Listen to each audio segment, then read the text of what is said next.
bienvenue pour ce format de Breaking the News, c'est-à-dire que je casse l'actualité quand j'ai une info de dernière minute, eh bien je vous la donne. Vous allez voir, c'est une triste histoire extrêmement bizarre avec des attaques par balles qui vont se dérouler autour de milieux hospitaliers. Tout d'abord, pense à t'abonner et à mettre un pouce en l'air parce qu'il n'y a que ça que tu peux faire pour m'aider et après tu vas oublier. Allez, on commence. Amélia Laguerre, une jeune femme de 33 ans, est décrite par ses proches comme douce et joyeuse et elle est la mère d'un enfant de 6 ans. Elle travaille comme agent administratif du personnel de santé depuis 10 ans.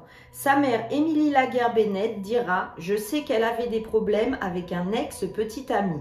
Malgré les menaces à répétition de celui-ci, il y aura un signalement fait à la police, mais aucune mesure d'éloignement ne sera prise. » Puis, mercredi 30 mars 2022, elle va faire sa petite journée normalement. À noter quand même qu'elle sera vue par des témoins en train de se disputer avec quelqu'un, mais on ne sait pas pour l'instant qui c'est, l'enquête est en cours, c'est arrivé il y a très peu de temps. Elle va se rendre au travail, donc au service administratif médical. Elle se gare dans un parking souterrain. Alors, je ne sais pas pour vous, mais moi, je déteste les parkings souterrains. Donc, Amélia se gare dans le parking souterrain, quitte sa voiture, prend l'ascenseur et monte à son travail. Pour l'instant, tout va très bien se passer, ça va se dérouler normalement. Donc, Amélia est à son travail dans un bâtiment médical de New York. Il est à peu près 15 h et elle a envie de prendre l'air et elle va prendre sa pause. Elle décide de redescendre dans le parking souterrain où elle a garé sa voiture et elle se dit que ça lui ferait du bien, assise, posée, sa voiture. Malheureusement, le suspect l'attendait. Il était caché dans une partie du parking à l'ombre, à l'attendre, comme dans un des pires films d'horreur. Vous voyez la situation, la pauvre Amélia descend dans le parking et il y a là un ou une suspect qui l'attend tapis dans l'ombre. Et là, malheureusement, il va lui tirer 5 fois dessus. Est-ce que cet inconnu a pris Amélia comme victime et comme proie au hasard ou est-ce que Amélia en était la cible? La police, à ce stade de l'enquête, c'est-à-dire quelques jours, pense que ce n'était pas un hasard. Il y a de nombreux témoins à la scène de tir qui sont d'ailleurs actuellement interrogés. Tout de suite, les collègues d'Amélia de Northwell Vaughn vont bondir et vont lui faire des massages cardiaques et autres tentatives pour lui venir instantanément en aide. Les autorités ont transporté Amélia du Queens vers un autre plus grand hôpital voisin au vu de ses graves blessures. Malheureusement, 2 heures plus tard, elle a été déclarée vers 17 h décédée, indiquera la police.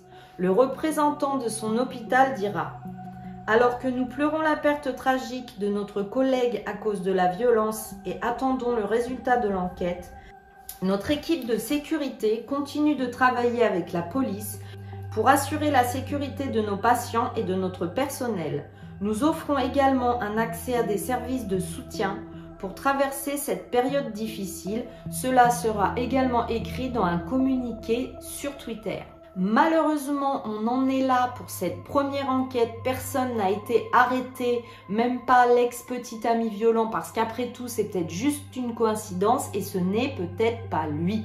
Mais on va enchaîner sur la deuxième histoire qui est en rapport, vous allez le voir. En effet, les New-Yorkais sonnent l'alarme sur les taux de criminalité dans les services de santé et dans les hôpitaux.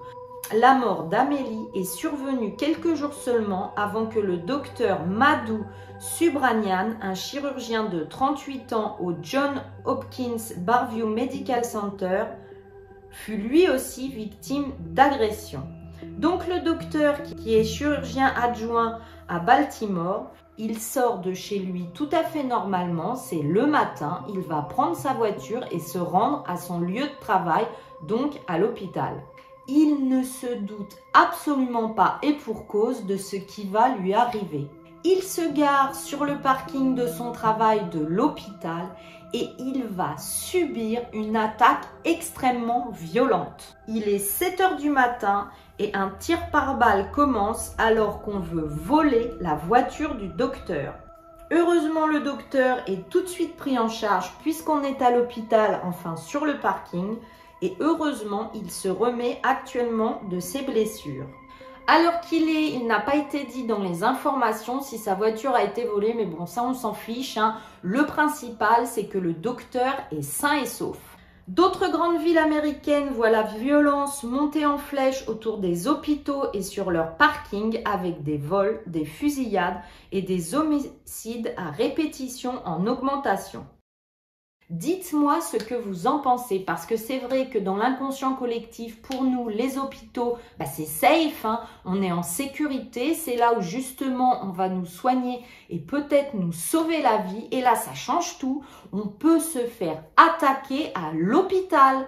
Dites-moi ce que vous en pensez dans les commentaires. Si vous avez aimé ce genre de Breaking the News, de nouvelles fraîches, laissez-moi un pouce. Abonnez-vous et cliquez sur la clochette. Laissez-moi un emoji hôpital pour me montrer que vous avez regardé la vidéo jusqu'au bout. D'ici là, prenez soin de vous, regardez derrière vous. Bye bye!